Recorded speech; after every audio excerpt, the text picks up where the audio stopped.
the early business in the transfer window is going to be fascinating, and the fact that the Euros is also a variable that's just going to mess everything up because players are not going to have that much time to go and do medicals and sign contracts is going to be fascinating. And the teams with the money that have been prudent and frugal can really go bargain hunting and lean on, put their thumb on those clubs and get the absolute best value that they possibly can.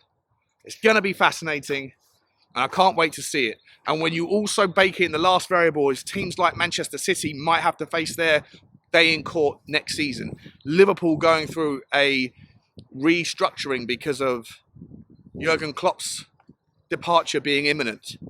There's so many factors that are coming into play here. And Tottenham, if we can handle the next 6 months of decision making as close to perfect as possible, can set ourselves up for success in the present and in the near future. And with this group of academy and youngsters that are coming through, we can be a force for a long, long time to come.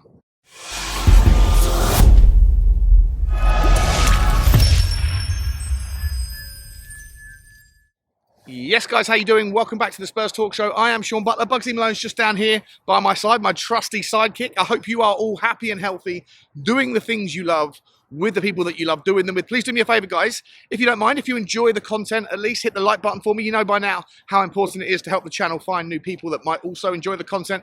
Hit the subscribe button if you haven't already. And even if you have, can you double check you still are? Hashtag YouTube shenanigans continue to be afoot. Hit the notification bell and drop a comment. Let me know your thoughts on today's topics. Guys, look, it's the end of the window. It finished with a bang for Tottenham, a whimper in most other places, a bit of a damp squib of a window as the teeth of FFP and the fear of the consequences for breaches of financial fair play and profit and sustainability rules continue to send shockwaves through the Premier League and European football. Tottenham Hotspur last night managed to utilise our financial bite, but also this newfound pull that Tottenham have to represent an amazing sales pitch to the brightest young talent around European football, to bring in, to hijack, to gazump Barcelona, European giant Barcelona, to the signing of Lucas BERGVALL at the 11th hour. He's flying in today for a medical and to sign his paperwork on his 18th birthday. He'll then return back to Djurgården for the rest of the season and then join us in the summer. And again, look, I said on last night's video, and I've been consistent, I always do my best to try to, look into the Y-Scout tool on players I'm unfamiliar with. I still haven't had a lot of time to do it, so I've had to use all of the YouTube video clips that are out and about this player. And obviously, same with any YouTube compilation, you're only ever seeing the best bits.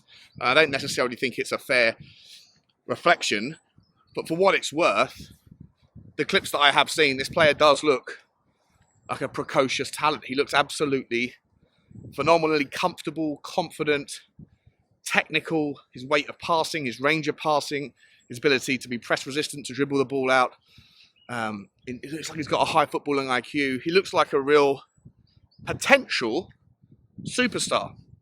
And a lot of the Swedish fans that watch the channel have reached out to me, or people I see on Twitter as well, who are more familiar with the player, are just as excited, if not more excited, than some of us who are just watching and learning about him for the first time. But I haven't had a chance yet this morning to go into the Y-Scout tool and sort of dial into his everything reel in certain departments of his game.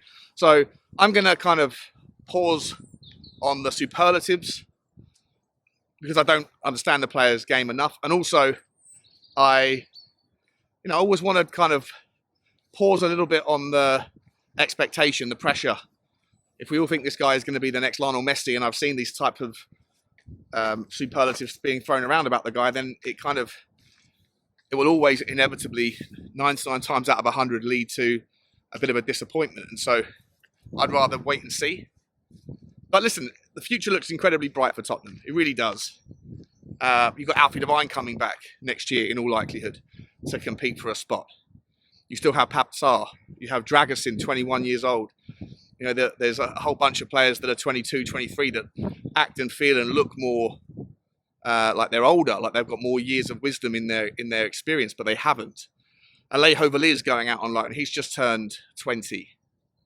You know, in 2 or 3 years' time, our team, just on what we have currently coming through the academy and these young players that we have a foundation, a basis to be absolutely incredibly confident about how the future looks for Tottenham.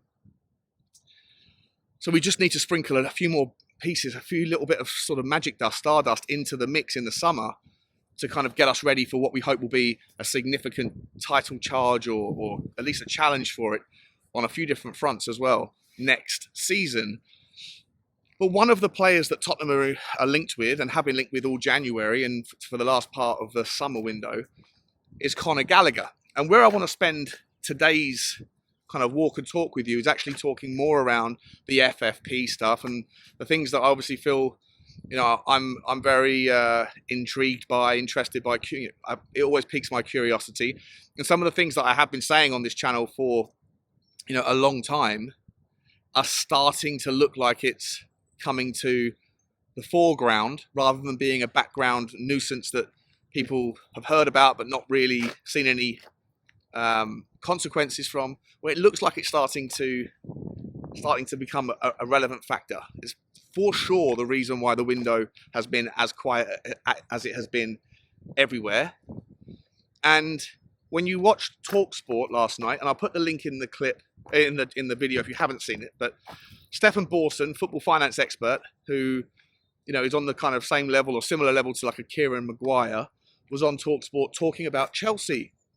And he said that as far as he can intimate, and I agree with him, that, you know, Chelsea are going to fail with their requirements in terms of getting their numbers right this season. Now, the window for them to fix that situation hasn't closed. This particular transfer window has, but they have until June the 30th, as is every other club, to make sure that they fall within the amounts that are allowed of them within losses and profit and sustainability rules. And according to him, Chelsea will really struggle to do that because there's another variable that I have completely forgot. It slipped my mind to mention. I have been saying for a long time on this channel now, and a lot recently, that the first month of the window, June the 1st or June the 30th, you'll see a shockingly high amount of opportunities because there'll be lots of clubs and clubs that we're maybe not even sure about yet, clubs that we're not speaking about, who find themselves through, you know, poorer positioning, you know, where they finish in the league, that they haven't necessarily baked into their accounts, where their income for the year is not as high as they were hoping it would be. And maybe if they don't go as deep in certain European competitions as they expect themselves to, then they won't get as far in the prize money from those things. And so their profit number or their revenue number will be lower than expected. And consequently, when their revenue number is lower than expected, everything else becomes higher. Their cost structure as a ratio becomes higher. So I think that there will be not just Chelsea for their ridiculous overspend, but there will be several other clubs who will find themselves in sticky situations and will have to liquidate some of their assets. Now, we were talking about Conor Gallagher all January. Should we go in for him? Do I like him as a player? Do I not like him as a player? Do I think we should? And I started out the whole process of consideration of this Conor Gallagher story with I really like the player. I think he's, you know, a really well-rounded utility player that can offer so much value to our squad. As time has gone on, obviously, I've changed. I've changed with my mind with the valuation apparently that Chelsea placed on his head, with the idea of helping Chelsea out. Why would we help out a rival? Let them rot. But on top of that, I think the player has dropped off in form from what I saw at the start of the season. His last 6 or 7 games that I've been watching, he's been incredibly disappointing and frustrating. And a higher slice of the Chelsea fans, who are, you know, who love the guy generally because he's one of their own, are increasingly frustrated with his output. And so my opinion on the player has shifted towards, no, I don't particularly want him. But now when you start to see Stefan Borson say the same things as what I've been intimating, that Chelsea could be in real trouble, then I absolutely don't want us to go near him, or I didn't want us to go near him towards the end of the window. We'll see what happens in the summer. But as Borson correctly intimated, with this European, the Euros, the championships that are coming up, the last game of the season, I believe, is May the 15th, May the 17th, something like that. And then June the 15th, the European Championships start. And I'd imagine that the players will disappear and go to the England camp, or their European camps for their various national teams, on probably June the 1st. Maybe they'll have a week or two break before, maybe only a week, maybe a few days off before they disappear. If Chelsea only have until the 30th of June to get this deal done, to find ways to liquidate their best players, and it's not just Conor Gallagher, they might be looking at players like Trevor Chalobah, who obviously also offer pure profit because they've come through the ranks, then they really don't have a long time to be able to find buyers for the players that they are desperate to sell. And again, a lot of fans think it's a simple process of saying, well, just, we'll sell this player for 30, sell that player for 30, sell that player for 20, and we're fine again. It's not that easy when you remember that the massive majority of football clubs in Europe don't have any money. I've been talking about how broke European football is for about 2 years. That hasn't changed. The very highest caliber teams in Spain, Germany, and Italy are also have their own plans, their own needs that will need to be filled and met, and that may or may not look like a Conor Gallagher. And as Borson says, the Premier League clubs are not idiots. They will know the pressure that Chelsea are under to liquidate the players that they can liquidate. And how many of those teams in the Premier League are also in a situation where they have the money to spend? Not many. Not many. And if you watch that video, you'll also hear him say that it's different. The punishment and the consequences should be different this time if Chelsea are found to have breached, because it's a deliberate misrepresentation of the rules, a deliberate misinterpretation of the rules. They've just spent and thought that they would figure it out with clever accounting practices and technical use of amortization strategies when Bowley first came in, and then those rules were snapped out or were cut out immediately, like the ability to amortize over 8 years for the likes of Mudryk.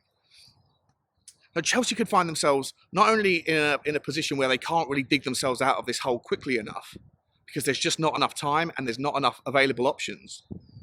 But on top of that, if they are over that line, over that threshold by June the 30th, then by about January the 5th, 2025, we will know that Chelsea have broken those rules and will face consequences that are harsher than what Everton have faced. Everton have the excuse, not the excuse, but a reasonable explanation around the stadium that they had plans to build was going to go one way, then it went south. There was mitigating circumstances that don't protect them from the rule breaches, but they at least offer some respite from the harshest punishments possible, if that makes sense. Whereas Chelsea don't. Chelsea just threw the book out the window, tried to bend the rules to the point where they were barely visible and that they were so close to breaking that rules had to be amended, and thought that they could manipulate the system and still be able to spend the money that they have. And it hasn't worked out. They haven't caught their revenues up. Don't forget, Todd Bowley thought, when he first came to Chelsea, he was quoted as saying that he thought that Chelsea qualified for the Champions League every year by right. This guy has come in like a bull in a china shop and doesn't know his arse from his elbow when it comes to football, and thinks that he can spend his way out of trouble, and the rules finally are catching up. So I'm looking forward to seeing Chelsea face the consequences of their actions. I really don't want Tottenham. I'm so glad that Tottenham didn't miss the wood for the trees on this one and go and have a conversation and give Chelsea 50 million. I'm a little bit disappointed, if I'm honest, that Fulham helped them out. Fulham were one of their arch rivals, West London rivals, and gave them a very healthy, generous loan fee for Brozier. Now, Chelsea have still got other options. There's still going to be ways for them to relieve some of the pressure with some of their other player assets that they can liquidate. But will it be enough? It remains to be seen. According to that particular football finance expert, he thinks no. He thinks that the window for them to figure it out is too short. The opportunities, the buyer's market is not going to suit them. And look, if Tottenham really do fancy a Conor Gallagher in the summer, if Ange Postecoglou really has identified him as the player that is the final piece of the jigsaw for our midfield options next year, then of course I'll be on board it. I don't hate the player. I still very much like the player. I just think he's in a bit of bad form right now. But my main reasoning and rationale for why I changed my mind on us signing him was because of what I've just mentioned, helping Chelsea out. But I don't want Chelsea to get 50 million quid or 60 million quid. And the rumours last week were that they were expecting 80 million pounds for it. You know, if those expectations were legitimate, then that goes some way to show you just how fearful they are and how desperate they are to get every single ounce of blood from the stone. But Daniel Levy is not an idiot. For all of you that are watching this that hate Daniel Levy, that have been Levy out, it is what it is. Fair enough. Everyone's entitled to their opinion. But the one thing that I think we can all agree on is that he's not a moron when it comes to business. And I think that he will be very aware, as will all the other Premier League clubs, of just how tight of a situation Chelsea find themselves in. And I wouldn't be surprised to see Chelsea, if they do manage to find a buyer for Conor Gallagher, will only be able to raise 35 million pounds for him. Now, whether or not that's enough to get them out of trouble, or whether or not they have to also go and sell 5 or 6 of their best up-and-coming talents. And if so, maybe Tottenham will sniff around and continue to go after some of those. Because let's be honest, Chelsea, whilst they've replaced their entire first team 2 or 3 times over the last, or it feels like it at least, over the last sort of 2 or 3 years, they've also been buying up all of the world's, or a lot of the world's young talents. And so maybe Tottenham and other teams can fish in that pond as well. The inflation in football, transfer market fees, was out of control. I think it reached its peak in 2021. But over the last sort of couple of summers, there has been some outrageous, egregious overspending for certain players that just don't have the quality and the caliber to command that price in any reasonable terms. And Chelsea are a massive part of that problem. Spending 100 million on Caicedo, spending money on Lavia, and then barely playing him. I know he's been injured, but just outbidding everybody else, all the other clubs' first choice. Well, if they like him, then we like him. Let's go out and pay more. It was stupid. Really, really stupid.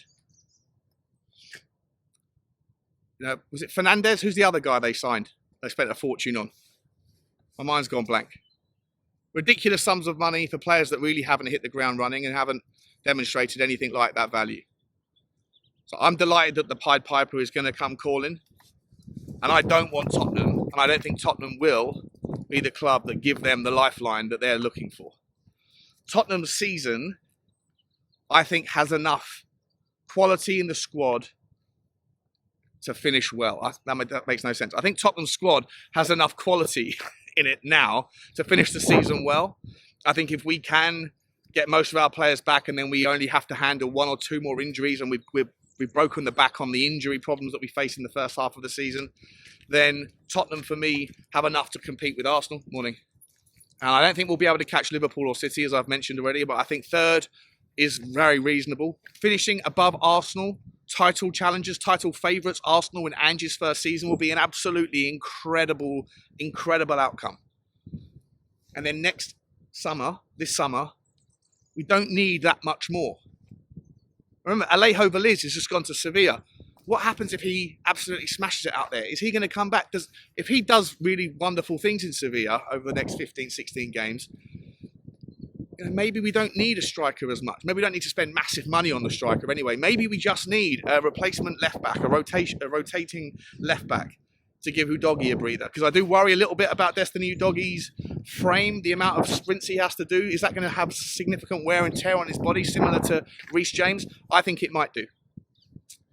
So you need someone in that's competent and capable to rotate with him.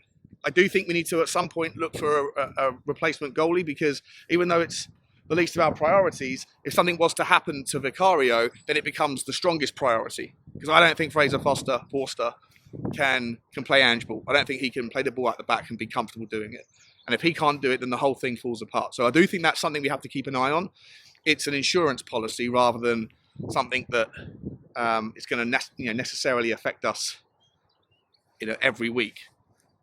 But insurance policies are necessary because, you know, when you need to fix the roof while the sun is shining, because when it rains, if you haven't fixed it, then you've got a problem. Do we need another fullback to compete with Pedro Porro? Is Emerson the guy? I don't mind Emerson. I think he's okay. He's good enough. His utility, he's versatile. But I don't mind the argument if people want to present it that we could do better, that's fine.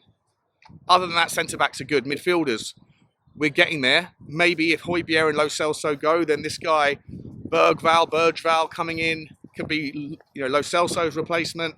If Pierre wants to leave in the summer, then maybe we need one more centre midfielder, whether that's Gallagher or someone else, whatever. And then possibly just one more really direct, aggressive, amazing winger that we can all get excited about, and a striker. And Tottenham should be able to compete at the very best, with the very best, for the very best, in all the competitions that we qualify for. It's really exciting times, guys. And when you also bake in what else is happening in European football and Premier League football, it's not just going to be Chelsea that are on the chopping block here. We know Forest and Everton are in trouble. We know they are. Are Fulham in trouble? Well, the fact they did the Brozier deal late last night suggests possibly not. They paid a healthy loan fee for him. But they can't be that far away. Newcastle, Aston Villa. Who else? There must be other teams that have also pushed the boundaries too much. Arsenal, for example. We will see. It won't happen, but we will know in the first month of June. The early business in the transfer window is going to be fascinating. And the fact that the Euros is also a variable that's just going to mess everything up because players are not going to have that much time to go and do medicals and sign contracts is going to be fascinating. And the teams with the money that have been prudent and frugal can really go bargain hunting and lean on, put their thumb on those clubs and get the absolute best value that they possibly can. It's going to be fascinating and I can't wait to see it. And when you also bake in the last variable is teams like Manchester City might have to face their day in court next season. Liverpool going through a restructuring because of Jurgen Klopp's departure being imminent. There's so many factors that are coming into play here, and Tottenham, if we can handle the next 6 months of decision making as close to perfect as possible, can set ourselves up for success in the present and in the near future. And with this group of academy and youngsters that are coming through, we can be a force for a long time to come. It's exciting times, guys. Let me know your thoughts. Like, subscribe and comment, and as always, bye bye.